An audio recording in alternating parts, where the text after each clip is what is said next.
Ano kalaki? Ang laman. Ano kalaki ang laman? Ang laman. Itong Taiwan sabaw shell. yung yung Taiwan shell. Ang laki. La, kadako. Yan. La, laki mga kanags. Grabe. Sarap siguro yun Laki.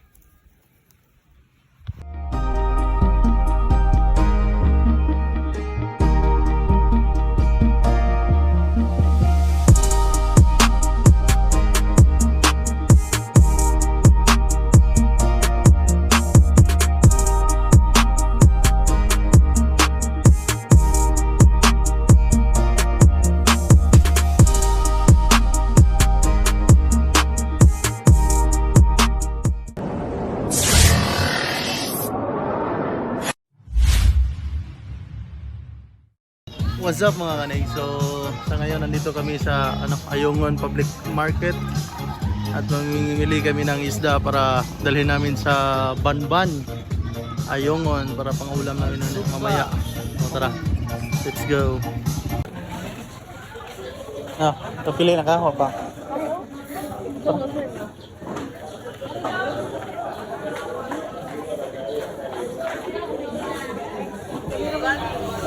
Kani?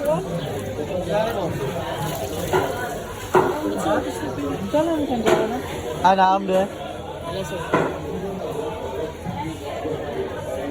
Ano lang dako sa kabo?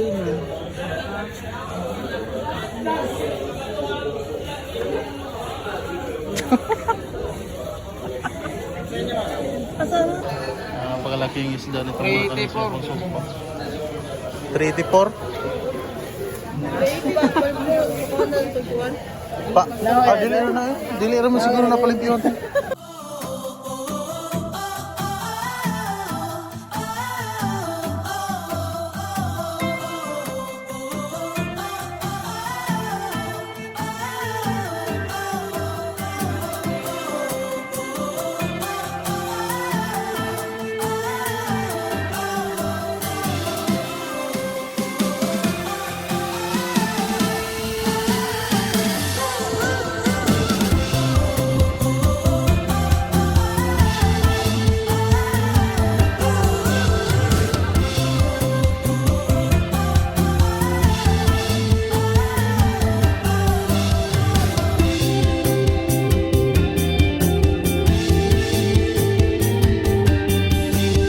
Yung panggatong na raw nila o balat ng mahogani.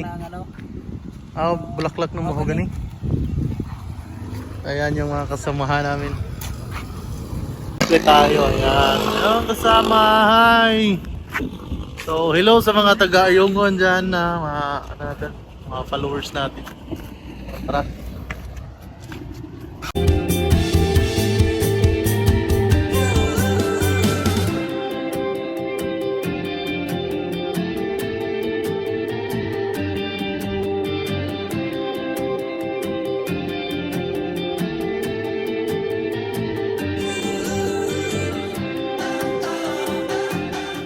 Nandito na kami sa Banban mga kanegs. Banban. Para kami mga tourist na touristis. Dito kami ngayon sa Banban dahil mag-harvest na yung first cousin ko ng palay. Ayan. Napakalawak na yung palayan dito mga kanegs. Harvest na yung mga nagtatanim. Napakalawak yung mga palayan dito mga guys. Yan. Ito yung bata mga guys.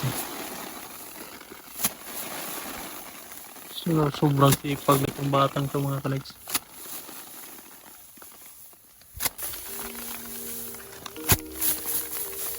Tawak ng palayan dito mga kanis. Grabe, ito yung hanap buhay. Ito yung bata. Ilan natin mo daw? 11? So 11 years old. Ganito niya ang pamuhay niya. Nag-eskwela pa ka daw? So habang nag-aani siya ng palay, mag-aaral rin. So sobrang sipag ng batang ito mga kanis. Mga bibi, napakaraming bibi.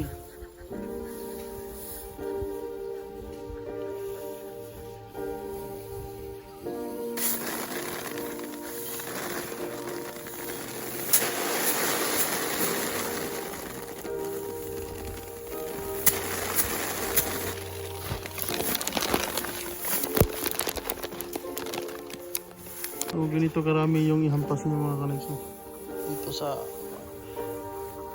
ganyan karami ang ihampas niya para makuha yung mga bunga.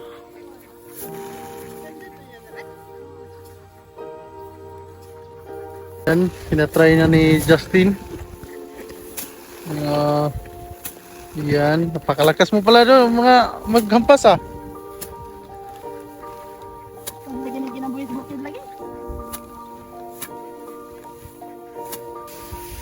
Yun, nagkalab na.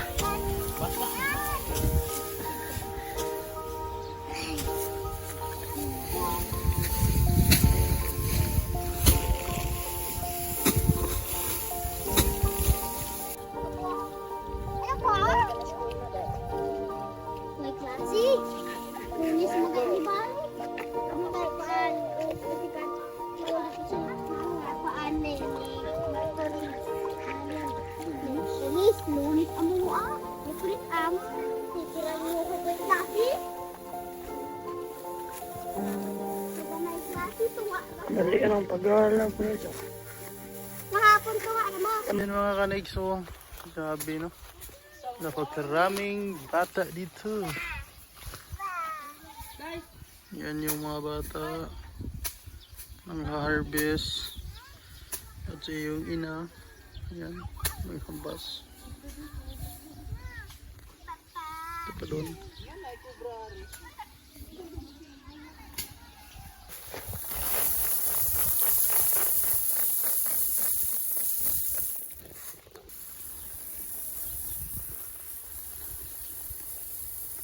Kanigs, ito pala rin yung pag-process sa pagkuha ng palay.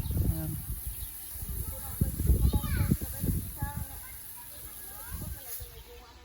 Sobrang sipag ng mga bata dito. Siya.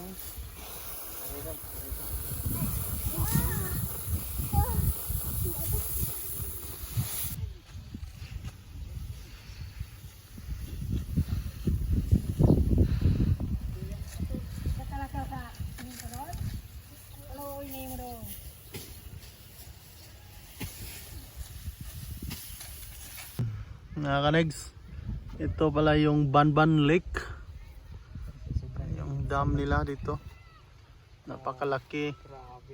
At sa tingin ko parang na short na sila sa supply ng tubig kasi so yan, nasa yan puti, yung puti na linya yan, yan yung dati pag Yan yung level ng tubig.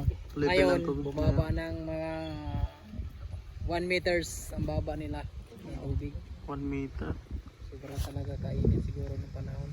Grabe, pagkalahi Argus. Kanigs, nandito kami ngayon sa Banban Lake. Tapos ito yung bata.